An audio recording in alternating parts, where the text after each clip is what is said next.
Salam Kalucingan. Kembali bersama dalam rese renungan sederhana. Dan judul rese kita saat ini adalah Sang Pemungut Sampah. Melalui perenungan firman Tuhan dari Efesus pasal yang kedua ayat 4 sampai dengan 9 yang demikian.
Apa kabar Bapak Ibu, Saudara dan anakku yang terkasih?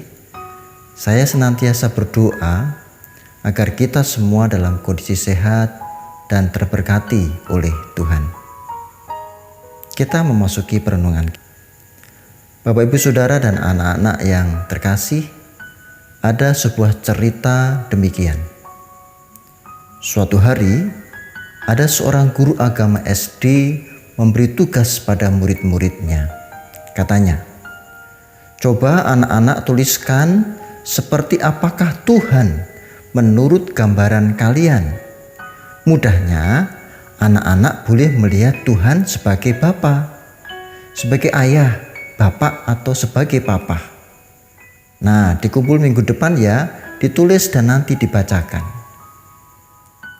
Cerita berlanjut. Seminggu kemudian, guru agama ini mulai meminta masing-masing anak berdiri untuk membacakan hasil pekerjaan mereka.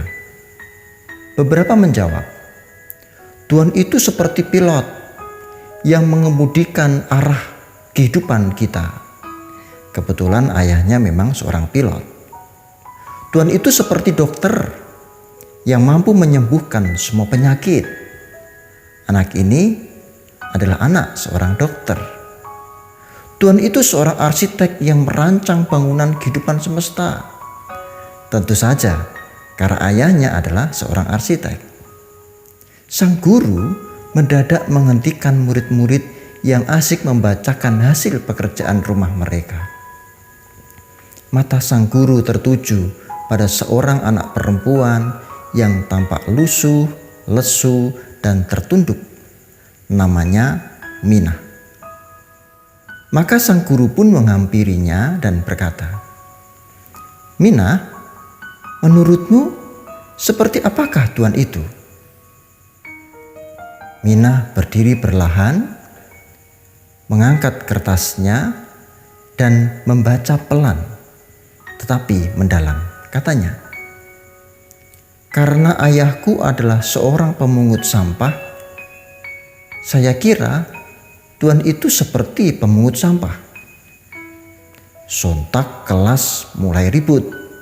Beberapa temannya tidak terima dan merasa Tuhan dilecehkan. Sang guru mencoba menenangkan kelas, lalu mendekat. Nak, mengapa kamu melihat Tuhan seperti pemungut sampah?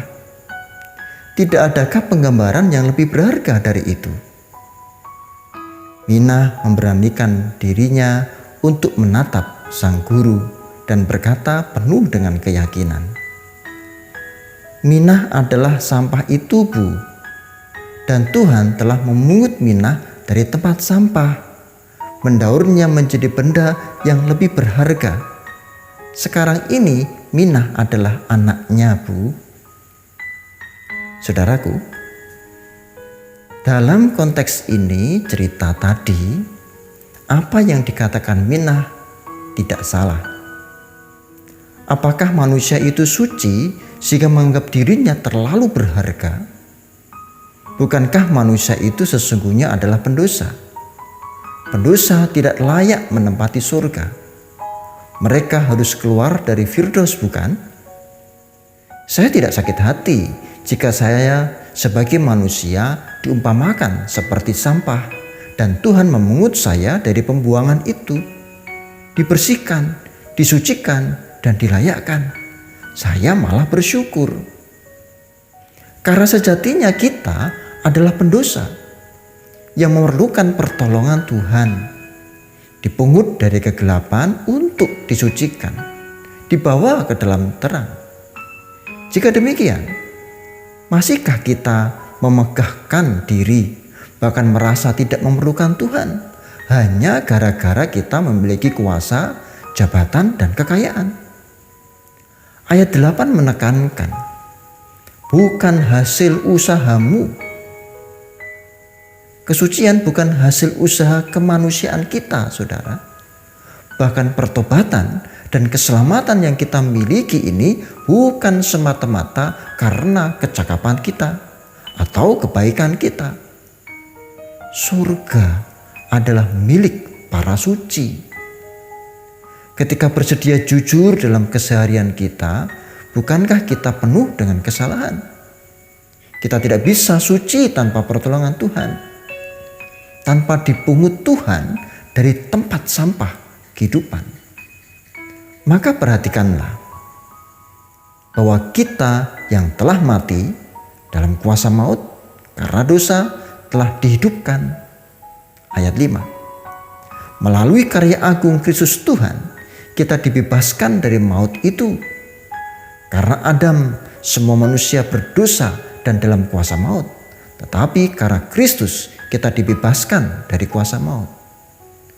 Sehingga kita, sekalipun telah dikuburkan, akan dibangkitkan. Ayat 6. Bersama-sama dengan Kristus pula lah kita dibangkitkan. Ketika Allah membangkitkan Kristus dari kematian, dari kuasa maut, ini membuktikan akan kesucian. Kristus tidak bisa dikuasai oleh maut karena ia suci. Dosa tak bisa menguasainya. Dan pada saat itulah kita juga dibangkitkan ketika bersama-sama dengan Kristus.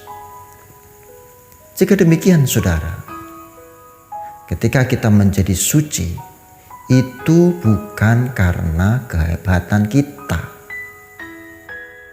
Dalam penghayatan semacam ini, cerita Minah di atas menjadi sangat mendalam. Lebih-lebih apa yang ia katakan? Katanya, Minah adalah sampah itu, Bu. Dan Tuhan telah memungut Minah dari tempat sampah, mendaurnya menjadi benda yang lebih berharga. Sekarang ini Minah adalah anaknya, Bu. Jika Bapak, Ibu, Saudara, dan anak-anak berkenan, gantilah kata Minah menjadi nama saudara. Kalau ganti nama saya demikian. Saat Heri adalah sampah itu.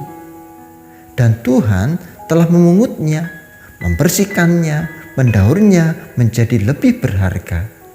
Sekarang ini saat Heri adalah anaknya. Amin. Mari kita berdoa, bersyukur karena Tuhan telah mengingatkan kita bahwa Tuhan yang hebat, bukan kita yang hebat.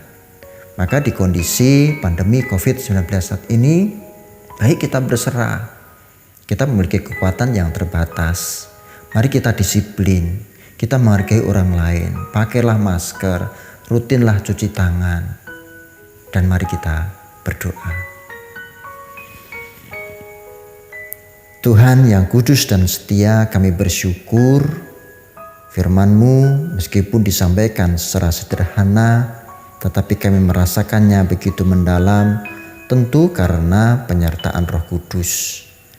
Ajari kami ya Tuhan untuk senantiasa setia, untuk senantiasa mengagungkan nama-Mu. Bahkan kami melihat bahwa kami memang berdosa, tetapi Tuhan bersedia memungut kami, mengangkat kami, mengampuni kami dari dosa-dosa kami.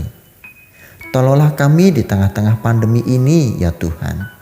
Bawalah kami ke dalam kedamaian, dan kami merasakan kesehatan oleh karena berkat-Mu. Kami berdoa untuk para ahli juga pemerintah yang menyiapkan vaksin. Kiranya ya Allah, Tuhan memberkati. Dan biarkan kami dibebaskan dari pandemi ini, dan semuanya itu karena kasih-Mu. Rencana-Mu yang terjadi ya Tuhan. Di dalam Kristus kami berdoa dan bersyukur. Amin. Salam Kawilujengan.